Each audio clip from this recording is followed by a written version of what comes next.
All right, everyone, there's a couple brand new Switch stories that I want to share with you all today, starting with a rare sale that we typically do not see Nintendo do around some physical games directly from the Nintendo.com website. And I want to go over that and also briefly share a quick stock update around the N64 Nintendo Switch Online controller, because Nintendo is not handling this stock situation very well at all. And then the big talking point for today's video is a broad conversation around the future of gaming and why we really need to be aware with this NFT situation and how more companies are hopping on board for quick cash grabs when it comes to selling NFTs to gamers. And I want to break down all the information that we know so far and why this could be extremely bad news for the future of gaming.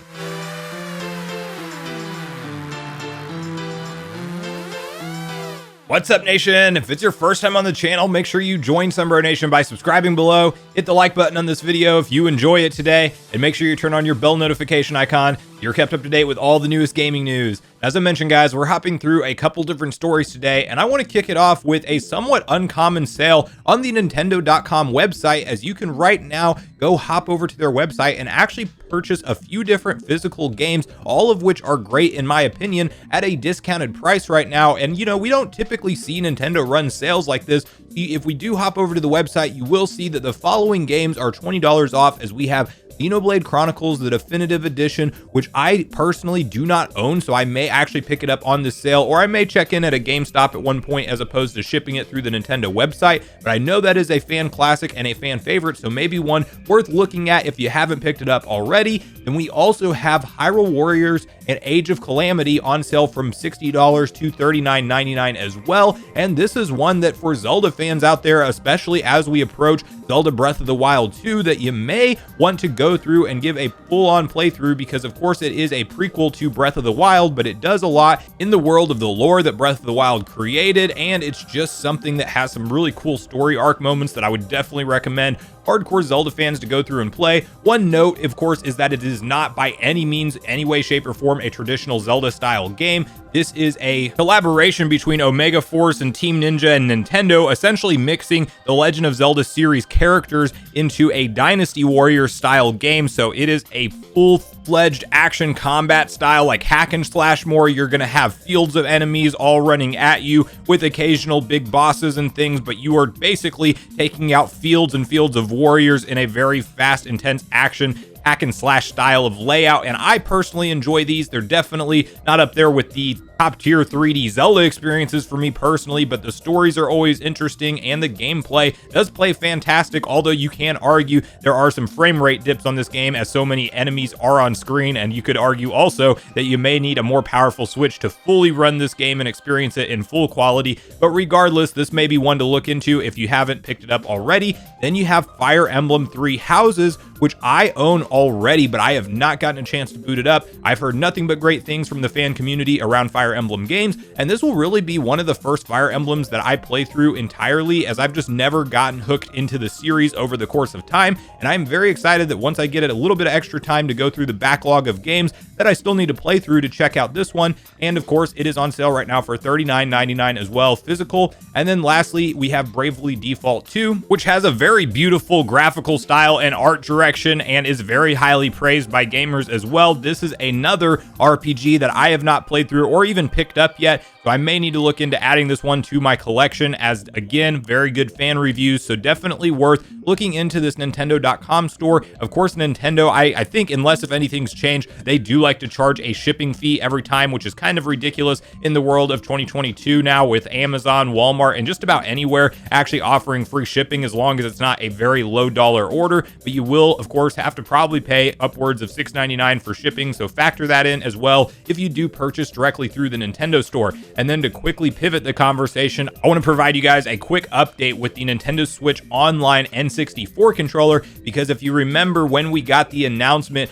of Nintendo Switch Online Plus expansion pack, it was also revealed that Nintendo would be selling their very own N64 controller, recreated of course wirelessly, and you know, the way that we saw them do similarly to the NES and SNES controllers. Oh, which by the way, I forgot to mention, the NES bundle of controllers, in case you'd never picked those up, are on sale for $39 or $34.99 if I'm not mistaken, and they're regularly $59.99, I believe. So a nice discount on those in case you haven't picked it up yet. But I know a lot of people have been watching the stock situation for the N64 Classic controller because it feels great. It feels like an original N64 controller. It plays wirelessly. You can even sync it up to your PC super easily in case if you are into emulation and things like that, and have a better button layout, especially for the NSO games, because button remapping is not a thing in the app. You can go into the system settings and play around with some stuff to do it there, but then you kind of have an inconvenient experience because your regular system control buttons may all be turned around and reversed. So I know a lot of people are still on the hunt for this controller. Nintendo has literally zero stock since they have launched it and actually sold through their initial stock, and I think they had one restock wave,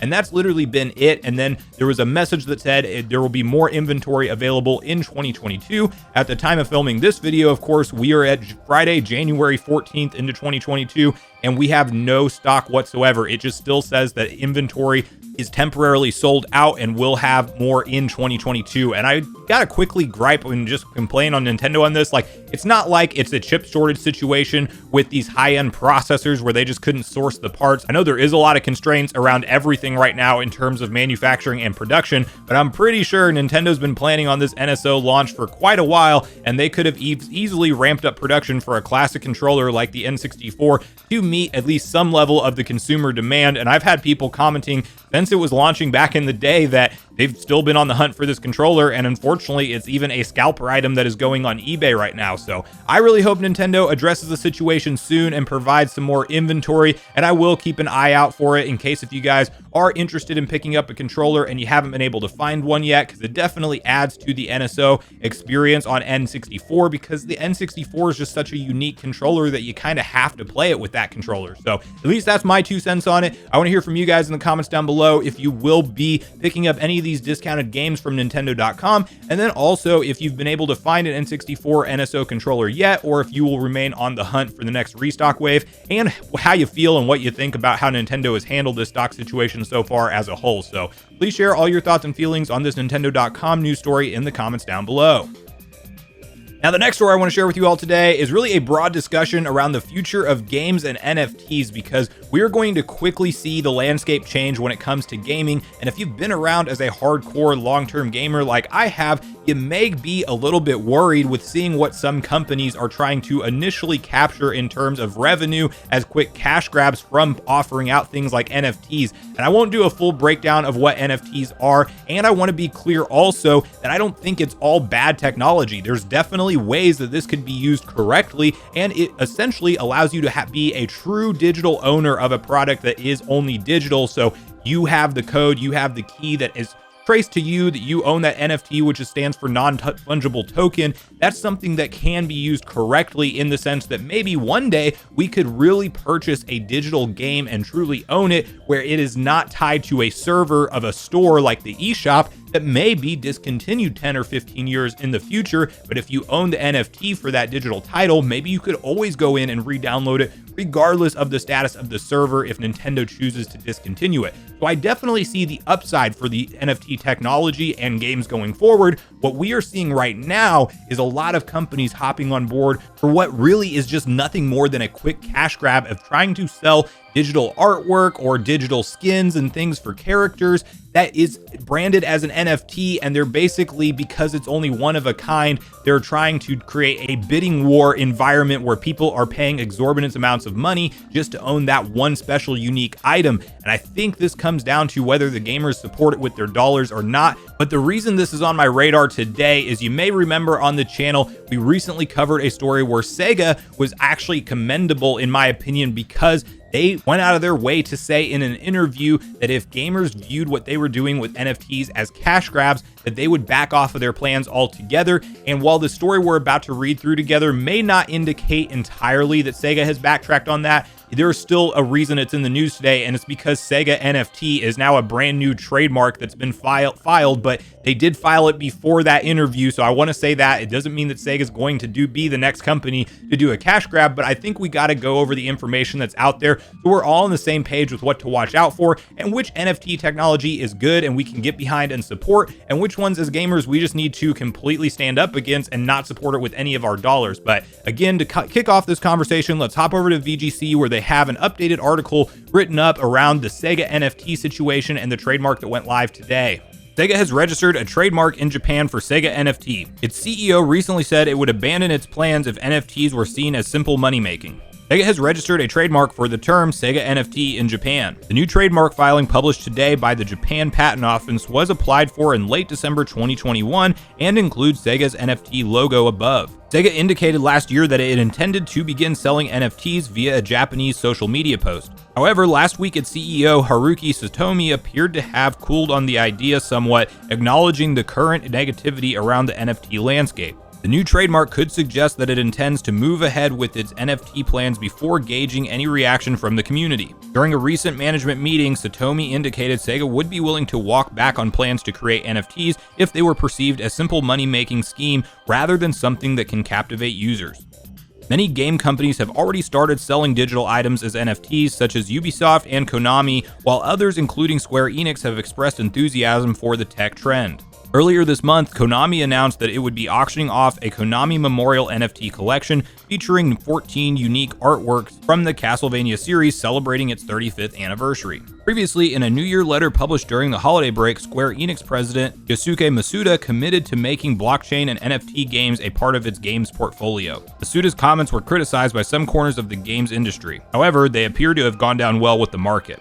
So the first thing to point out, as I mentioned, Sega definitely has some form of plans for NFTs, but I commend them for at least openly stating in an interview that if it was viewed as a money-making scheme or cash grab, like a lot of gamers are viewing this situation right now, that they would back off on their plans. And to be fair, this trademark was filed before that interview took place. But now we have to pivot the conversation to say, what will they do going forward? Because they could easily say that for PR and then go ahead and proceed with plans, because what's going to happen here is one company is going to be super successful with selling tons of NFTs at exorbitant prices, and then very quickly the other guys look around and realize how much money can be made, and before we know it, we can be in an environment where we're buying games that essentially have most of their content locked behind NFT type of upgrade systems, and you may get the game very cheap initially, or it may still be full price but unfinished, and this NFT thing takes over and people are getting a specific version of different things, especially if we see it go to bidding type of wars, because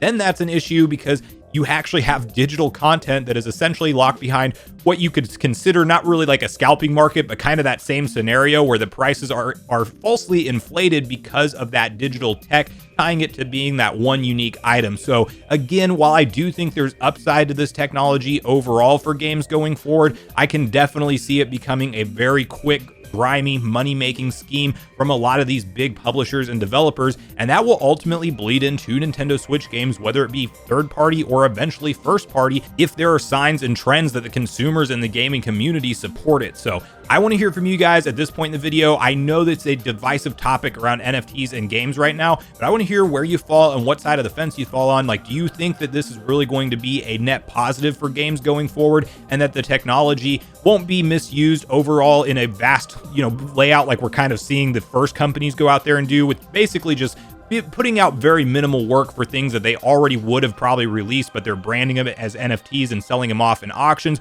Or do you think that, maybe this is just going to all be the future regardless, and regardless of how many gamers stand up, we can't change the future of how this technology is going to form the future of the industry, especially when it comes to revenue and the future generation of gaming that gets into VR and whatever the metaverse is and all of that stuff. So I want to hear from you on regardless of where you fall on NFTs, and if you think this will affect Nintendo Switch games down the line as well, like I do.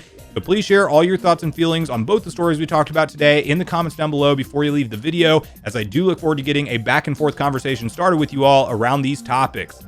Thanks so much for watching the video today, everyone. I do truly appreciate you all sticking around until the end. I do at this point in the video want to invite you all one more time to join Sunbro Nation if you haven't done so already. Do so by subscribing below, hit the like button on your way out if you enjoyed it today, and make sure you turn on your bell notification icon so you're kept up to date with all the newest gaming news. That's going to do it for me, guys. I hope you all have a great day.